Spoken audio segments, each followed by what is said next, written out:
Hey guys, what's up? It's Kevin Crawford, Caboose, Truckers Experience. I'm giving you an update from the top of monteagle at exit 135. I'm setting up the pilot right now. Just waiting for the last little bit of my 10-hour clock to go down so I can get back on the road tonight. I've done a couple trips. I've been running fairly decent, fairly good. Parking for, 10, 14 hours, somewhere in there, and then rolling again.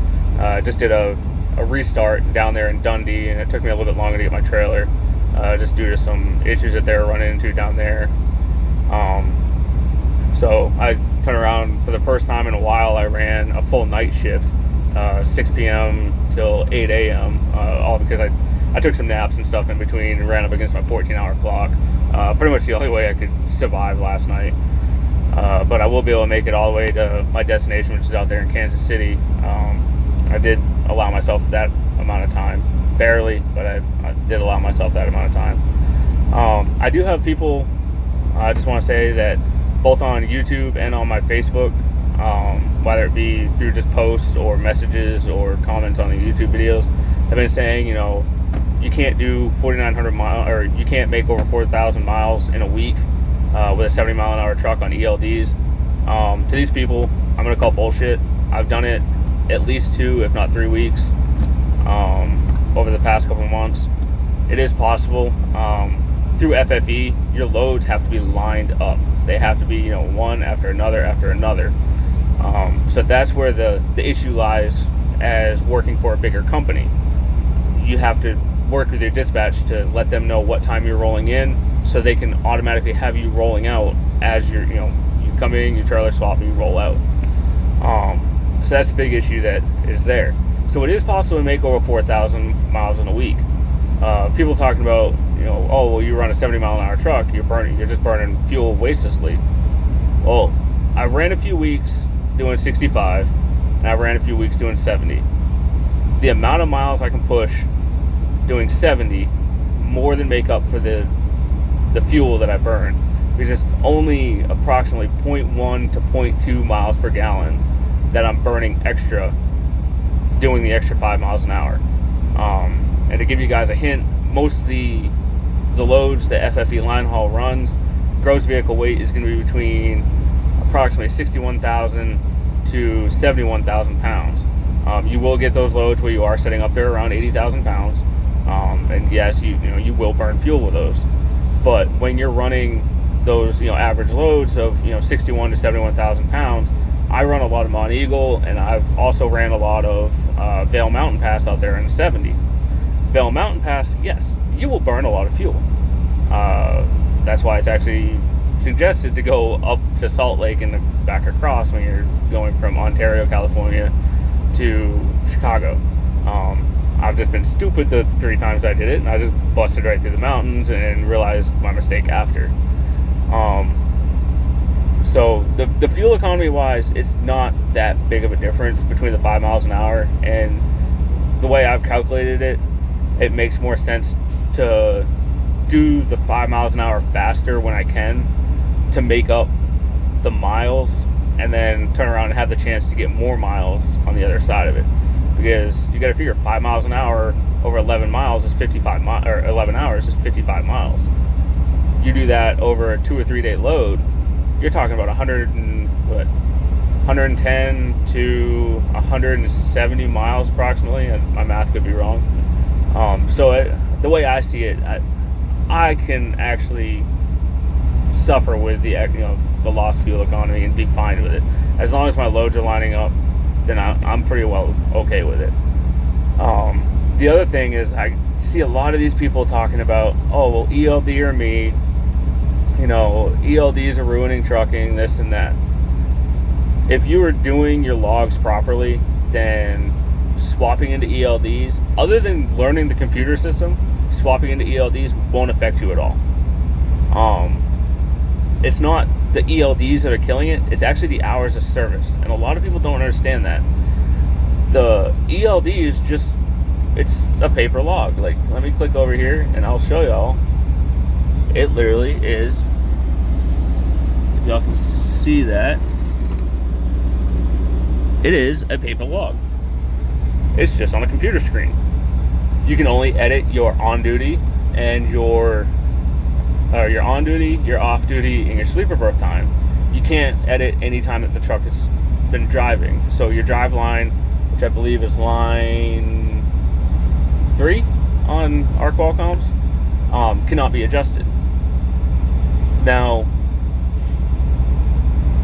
the real problem lies in the hours of service. The hours of service, who's to tell you when you're tired? It's not, oh, well, the computer's telling me that I'm not tired, I'm ready to go, even though I'm tired and I don't want to run. Okay, you know what? Don't run. The problem lies in the 11-hour and 14-hour rule. I drove out from Texas to Atlanta the other day, and it's 850 some miles, I think. And I very easily could have pushed that whole trip, no problem. In fact, I ended up shutting down probably about 60 miles outside of Atlanta. I much rather would have pushed all the way in. Being me, I'm the type of person that I'd rather, if I can do it, or actually no, I shut down further than that. I shut down probably about 120 miles out because of the miles difference.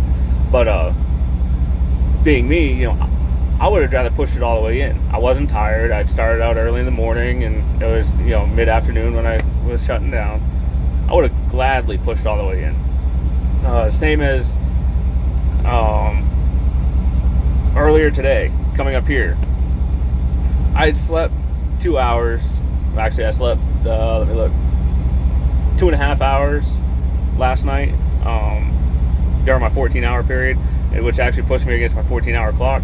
I very easily could have pushed further this morning, but because the fact that the computer says, no, you can only do this much in a 14-hour period before you need a 10-hour break, which I could have done a 2-8 split, which right now I would have 7 hours to run, which isn't enough for me to make it in. But I could have done that, but because of the 14-hour rule, I had to shut down. And it just happened to be, I got lucky that I had enough time to make it up here to Monteagle, even though I was trying to push a little bit further. So everyone's complaining about these e-logs. It's not the e-logs. Everybody needs to start complaining about these hours of service. The 14-hour rule and the 11-hour rule need to be adjusted. I don't know what to, because with my limited experience, I mean, everybody's got to remember, I've only been driving civilian trucks for a year.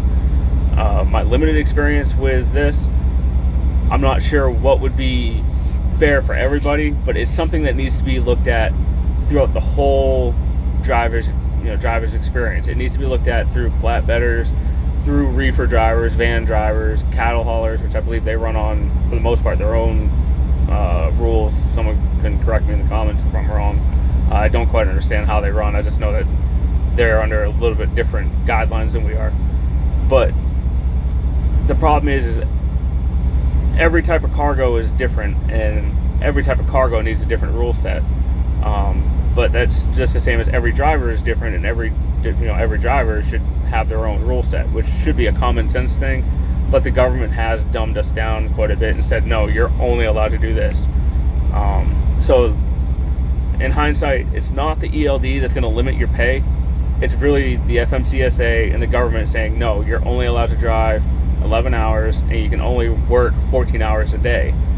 There are special rules to this. If you're, what do they call it, intrastate, I believe it's called, you can run so many hours, which I forget how many hours that is. And if you're doing certain agricultural stuff, you can run outside of those 14 hours. But the actual problem is the over-the-road hours of service. It's not the ELDs. Personally, I would run, or if I could run paper logs, I would do it. But I can already tell you right now that I would probably be at outlaw status, and it's probably better that I'm running on computers, so that way if I do get called into a weigh station, I know I'm legal, because I can look over here and be like, okay, I don't have any violations. It dumbs everything down, it makes it easier, and it's harder to forget when it's setting right here next to me, and I have this little arrow or little exclamation point that flashes saying, hey dummy, you have an hour left. Hey dummy, you have 15 minutes, you better find a parking spot. So overall, the ELDs aren't the problem. it's going to be more towards your hours of service for everybody that's complaining about this. So I mean, just to beat a dead horse even further. Outside of that, not much else has changed. Don't think I've been home since the last time I talked to y'all. It's been quite a while on the road. Probably be quite a bit longer on the road before I get to go home. I'm trying to save up some money so I can do some stuff in my car. Yeah, that's about it. So now that I've talked enough for 10.5 minutes, y'all have a safe one. Keep the rubber side down, shiny side up. There we go. Just remember, if you got any questions, comments, or whatever, leave them down below, or if you find my Facebook, it's very easy to find, Kevin Caboose Crawford, or my email, which is in a couple of videos, 88solstice@gmail.com. Feel free to message me if you got any questions, or if you have any questions about the company. If you personally contact me, it would be easier for me to tell you directly what I know, because I can more openly talk about areas and people that you'll be working with and stuff like that. But yeah, I guess I'll catch you guys later.